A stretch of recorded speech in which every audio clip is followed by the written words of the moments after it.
안녕하세요. 시장의 마법사입니다.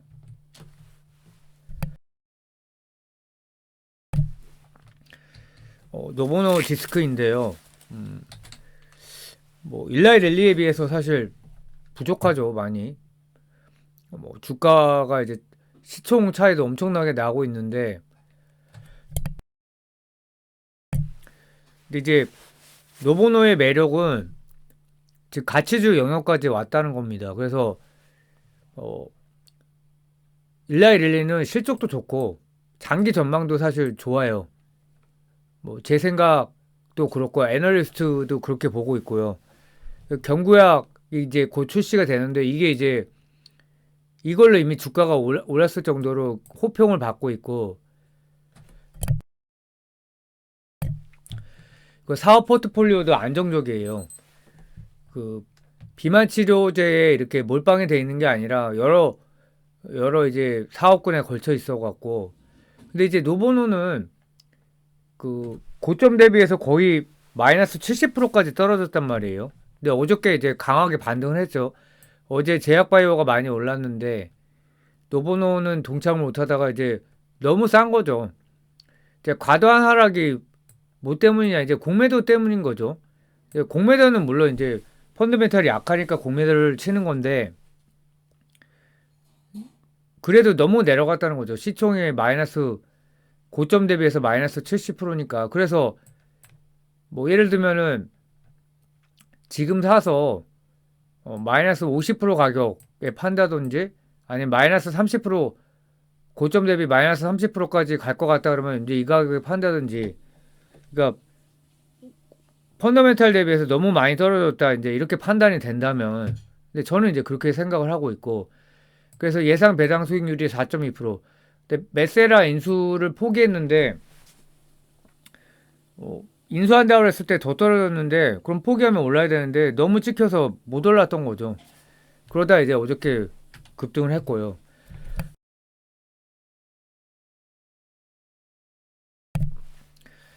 이제 또 하나 중요한 기사 난 게 저분자 생산 기술 보유 기업을 인수 추진하거나 아니면 라이센싱을 할 거라는 기사가 있어요.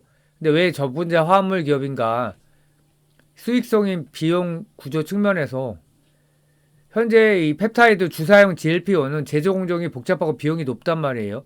근데 스몰 몰큘 저분자 화합물은 합성 및 경구제 제형화가 비교적 쉬워서 대량 생산 저비용화 가능성이 높다. 그래서 수익률 개선 및 비용 절감 측면에서 매력적이다. 그래서 향후 트렌드가 지금은 이제 아직까지는 주사제 중심이지만 경구제와 간편제형 전환이 중요한 차별화 요소가 될 전망입니다. 그래서 케어젠이 아마 그것 때문에 올랐을 거예요. 그러니까 앞으로는 이제 뭐 진지하게 맞는 것도 있지만 주사로 그냥 좀 간편하게 먹는 것도 인기를 끌 거라는 거죠. 그래서 그게 미래형 사업 모델이고 그래서 미국 정부가 제시하는 가격이나 압박, 보험급여 제한 등이 특히 고가의 펩타이드 주사제에 더 크게 작용할 수 있다. 그래서 이제 이 저분자 약물 쪽을 뚫는다는 거죠. 그래서 펩타이드 및 생물학적 제재는 진입장벽이 높지만 경쟁도 치열하고 복제 리스크가 커지고 있다.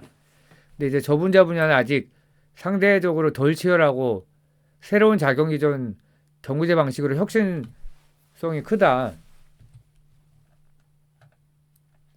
그래서 저분자 화합물 기업 인수 또는 라이선스는 제조 비용 수익성 개선을 위한 전략이고 경구제 간편 제형으로의 제형 전환 대응.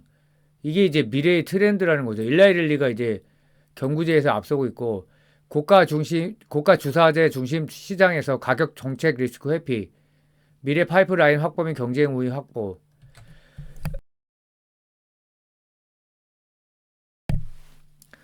그러니까 배당 수익률은 4%가 넘으니까 매력적이고 주당 배당금이 1.93불로 예상이 되고 있고 근데 얼마 전에 3분기 어닝 쇼크 실적을 발표했는데 어닝 쇼크죠. 매출은 5% 증가했는데 영업이익이 30% 감소, 순이익은 27% 감소. 근데 이제 이게 좀 실망스러운 게 IR 자료에 이걸 기록을 한단 말 하면 되는데 이제 IR 자료 중에 엑셀로 기록 그 있는 게 있는데 거기에 나와 있는 거예요. 아니면 이제 직접 계산해야 되니까 귀찮죠. 그래서 이렇게 나왔어요. 그 매출이 12% 증가했다. First 9 months. 그러니까 9개월이. 왜 9개월로 제시를 하냔 말이에요. 3분기 따로 띄어서 해야지. 그래서 3분기 실적 부진 가이던스 추가 하향. 그러니까 이런 게 이제 좀 못마땅한 거죠. 그러니까 연간 가이던스를 하향을 했다는 거예요. 그래서 구조조정 비용이 반영됐다는 겁니다. 3분기 실적에. 그래서 가이던스 하향 이유는 당뇨 치료제의 성장률 둔화, 미국 내 가격 압박 및 복제약 리스크. 그래서 그런 내용이고, 가이던스를 수정한 거에서 수정을 했는데 8에서 14에서 8에서 11%. 이제 고점을 낮춘 거죠. GLP-1 성장 둔화, 영업이익 성장률은 5에서 10이었는데 4에서 7로 이제 더 낮춘 거죠. 그래서 구조 조정 비용 약 90억 덴마크 크로나 반영을 했고, 분기별 실적을 보면 1분기, 2분기까지는 뭐 그런 대로 나왔어요. 근데 이미 이제 주가는 폭락하기 시작을 했죠. 가이던스 하향을 2분기 때 발표를 했기 때문에 뭐 그 전에도 이제 경쟁이 심화되면서, 근데 3분기 지금 실적이 어떻습니까? 영업이익률이 팍 낮아졌단 말이에요. 영업이익이 이제 30% 감소.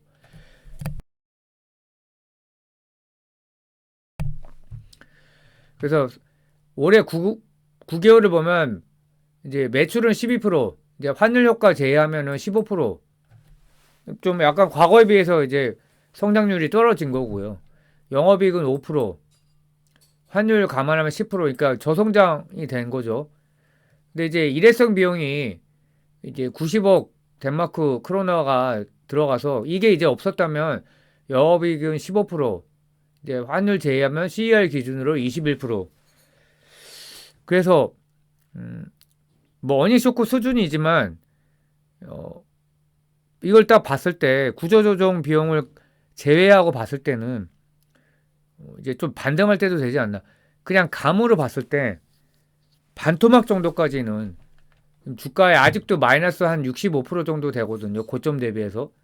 근데 반토막 정도까지는 올라가지 않을까. 그냥 감이에요, 이런 건.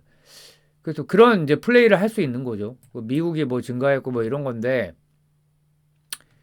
위거비가 이제 메시 치료용으로 FDA 승인을 했고, 아케라 세라피틱스 인수를 했고, 메시 치료제 개발사. 이제 이것도 이제 어, 당뇨 치료제 뭐 비만약 이쪽 기업에서 하는 거죠. 메시도. 지방간이 이제 당뇨가 있으면 지방간이 오니까 뭐 레어 디지즈 뭐 희귀 질환도 있고, 네, 카골리타이드 차세대 비만 치료 주사제가 3상 임상을 개시했다.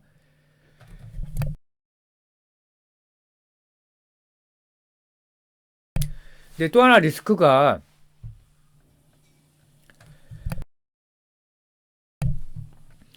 이제 복제약이 있단 말이에요. 그래서 컴파운딩이라는 건 뭐냐면 약사가 직접 제조한 맞춤형 비승인 의약품이고, 저가니까 인기가 있겠죠. 그래서 컴파운딩 약국의 불법 조제. 근데 이게 좀 타격을 줬죠. 근데 이제 그때 공급에 문제가 생기면서 어, 노보노가 타격이 있었던 거고, 당연히 환자 안전 문제가 있고, 그래서 소송을 제기했어요. 노보노가. 그래서 판매 금지 명령을 이끌어냈고, 근데 특허 소송에서 일부 패소해서 비아트리스라는 기업이 이제 합법적인 제네릭이 출시될 가능성이 생겼다. 2030년경. 이건 이제 좀 멀긴 했는데, 그 제네릭 리스크는 비아트리스 등이 이제 어, 뭐 합의에 도달했다고 그래요. 그래서 미국 법원 및 특허청 앞에서 제네릭 대응을 위한. 그래서 근데 아직 이제 중요한 거는 좀 멀었다 이거예요. 즉시 출시되지는 않을 가능성이 높다. 어, 그래서 노보노가 여전히 주요 제형 및 제조 방법 특허를 보유하고 있고, 출시 허가 전에 특허 도주 및 소송 절차가 남아 있고, 생산 품질 규제 승인이 매우 까다로운 펩타이드 주사제이기 때문에 단순히 특허가 무효가 된다고 대량 생산이 어렵다. 근데 리스크는 리스크라는 말이에요. 그래서 이제 이런 비아트리스나 뭐 DR 닥터 레디스인가요? 선 파르마 뭐 이런 기업들이 이제 미국이나 이유 이제 이거는 이제 중국만 있고 근데 이제 어 이거는 이제 약간 걱정을 좀 미리 하는 거죠. 아직은 이제 당장 이게 주가에 반영된 것 같지는 않아요. 아직은 좀 머니까 어, 비아트리스가 가장 빠르다 해도 FDA 승인 상용화까지 최소 3년에서 5년 이상이 필요하며 기술 장벽, 공정 복합성, 합의 조건 등으로 인해 노번의 글로벌 매출 타격은 28년 이후에 현실화될 가능성이 있다. 그래서 뭐 이제 폭락 69%까지 마이너스 70%까지 거의 떨어졌는데 이제 추가 악재가 이거였죠. 3분기 어닝 쇼크, 추가 가이던스 하향, 경쟁사 호실적, 메세라 인수 포기. 근데 이거는 오히려 좋은 거 아닌가. 그러니까 모든 게 악재냐 이거죠. 그러면서 이제 반등이 나왔고 유일한 호재는 노보노디스크의 구조 조정. 이제 9천 명을 감축을 했고 대략 뭐 한 1조 6천억 정도의 비용 절감을 하고 있다. 근데 그런 걸 호재인데 반영이 안 됐다는 거죠. 덴마크 기업이고 이제 다 아니까 이거는 뭐 이제 사업 포트폴리오가 당로 비만 쪽으로 대사진으로 이제 몰려 있어서 뭐 항상 그런 거죠. 잘 될 때는 좋지만 이렇게 경쟁이 치열하고 성장성이 둔화될 때 이제 다른 사업이 없으니까 폭락을 하는 거고 일라이랠리는 버티고 있는 거죠. 일라이랠리는 이제 시장 점유율까지 시장까지 뺏어온 거죠. 그래서 경구형 전환이 좀 순조롭게 되지 못한 게 이제 어, 큰 문제고 성장도 둔화되고 있고 그러면 이제 그 다음이 뭐냐 했을 때 지금 비전을 보여주지 못한 게 그래서 이제 신나게 이제 공매도를 친 거죠. 어, 그래서 노보노디스크와 비교하면 대사질환 중심인데 다각화형 제약사다. 메타볼릭, 대사질환, 온콜로지, 이제 항암제, 뉴로사이언스, 이제 알츠하이머, 면역 뭐 이쪽도 있고 어, 비만 당뇨 집중형인데 일라일리는 다 질환 확장형이다. 대사질환은 뭐 이런 이제 질환이고 어, 그래서 비만 당뇨에 집중돼 있는데 대사, 항암, 신경, 면역 GLP-1 의존도가 매우 높다. 80% 이상인데 60% 정도다. 일라이릴리는. 그래서 알츠하이머, 암, 면역 질환 중요하죠. 이런 게. 요즘에 이제 알츠하이머가 심각하죠. 치매가.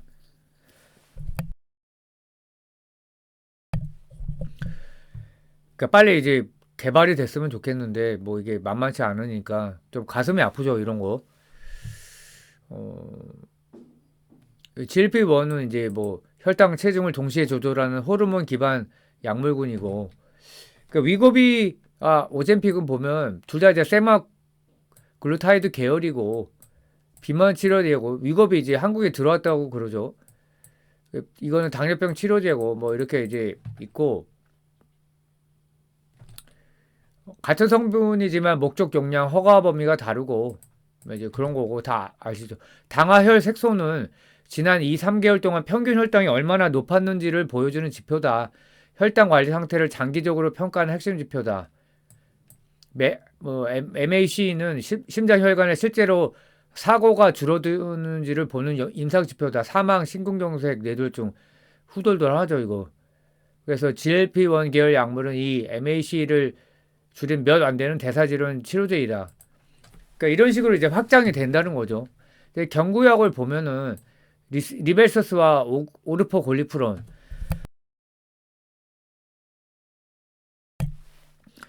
근데 웃긴 게 그거예요. 이제 주가에 반영이 됐어요. 이미 일라이랠리는 출시가 안 됐는데도 승인 신청 3사 완료 단계인데. 근데 왜 그러냐? 뭐 이렇게 복용 조건이 까다롭지가 않고 리벨서스는 까다롭고 소분자니까 대량 생산이 용이하고 이게 효과도 더 좋고요. 당화혈색소 낮춘 효과, 체중 감량 효과도 더 좋고요. 어, 그래서 이제 복용 조건이 까다롭다는 거 굉장히 이제 단점이죠. 제형 구조적 한계, 복용 조건 까다롭고 흡수율 낮음, 복약 순응도 저하. 그래서 이제 저하가 되는 거고 펩타이드 복합 제형으로 제조사가 공급 제한 리스크도 있고 그 안 좋은 거죠. 그래서 이제 뭐 경쟁 심화, PR이 너무 높았고 그다음에 카구리세마의 임상 결과가 24년 12월에 생각보다 안 좋았고 그래서 주가가 폭락하다가 계속 악재가 겹쳤던 거죠. 그다음에 판매 성장 둔화 가능성, 보험급여 압박. 그 보험급여 압박이 뭐냐? 이제 보상을 다 해줄 수 없는 거죠. 커버를. 정부나 민간보험사가 약값이 너무 비싸다고 판단해서 보험 적용 범위를 축소하거나 약가를 인하하도록 제약사에 요구하는 현상이다. 그럼 보험 적용 커버를 축소하면 소비자들이 이제 지출을 줄이겠죠. 근데 약가를 인하하면 또 뭡니까? ASP가 하락하는 거죠. 그래서 이게 이제 그래서 안 좋은 거죠. 치료 비용 논란 뭐 그래서 투자 관점에서 보험급여 압박의 의미는 매출 성장률이 낮아지는 거죠. 보험사 커버리지가 줄면 환자 자비 부담 증가, 신규 처방 비싸니까 그럼 마진율 약가 인하 협상 시 약가 인하를 했죠 실제로. 그럼 ASP 하락. 이제 그게 주가에 반영된 거죠. 그러면 이제 거기서 이제 실적이 좋았을 때 멀티플을 더 높게 받다가 실적이 나빠지고 악재가 겹치면서 이제 가치주 레벨까지 밸류까지 떨어졌던 거죠. 근데 지금은 그럼 어떠냐? 큰 호재가 없어도 주가가 어느 정도 반등할 것 같고 그리고 여기 이제 경영진도 바보가 아니잖아요. 근데 뭔가 뭐 라이센싱을 한다든지 M&A를 할 것 같아요. 특히 노버노는 유럽 비중이 높아서 공보험 약가 협상 압박을 더 강하게 받습니다. 근데 릴리는 미국 중심 매출이라 그래서 보험급여 압박은 약가 인하와 급여 축소 리스크다. 뭐 투자 장대 음봉이 나타났다는 거는 투자 심리가 급격히 꺾였다. 이게 작년 6월부터 장대 음봉이 뭐 한 3-4번 나왔어요. 가이던스 하향을 하면서 이제 더 안 좋아졌고, 근데 3분기 실적 발표 후에 추가 하향을 한 거죠. 근데 이제는 더 떨어질 게 없지 않나. 네, 실적이 이제 매출 성장률이 17.2%예요. 18년부터. 그래서 굉장히 좋았지만 이제 저성장 구간으로 가는 거죠. 근데 평균 영업이익률이 43%였다.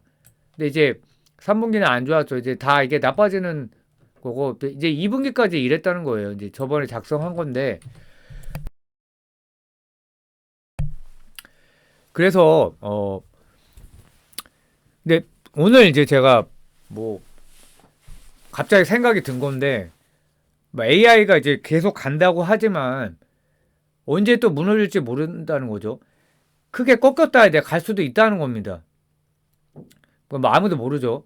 그러면 시장이 무너졌을 때 그거를 사실 우리가 예측을 하고 현금을 갖고 있을 수는 없거든요.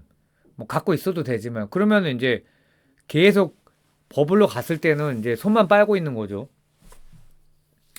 근데 그런 경우에 시장이 크래시가 일어났을 때 이게 이제 노버너 같은 기업이 수익률 방어를 해줄 것 같아요. 이제 오늘 그런 생각이 들었거든요. 근데 저도 뭐 비중은 이제 뭐 거의 없는데 뭐 100만 원 조금 넘 110만 원밖에 없어요. 그래서 좀 더 살 걸 그 생각을 했는데 이 주가에 이미 반영이 돼서 어느 정도 반등할 것 같기도 하지만 기대 수익률이 이제 엄청나게 큰 건 아니고 근데 이제 마켓이 크래시가 됐을 때 어떤 방어주 수비수 역할로도 할 수 있지 않을까 이제 그런 생각을 해봤습니다. 감사합니다.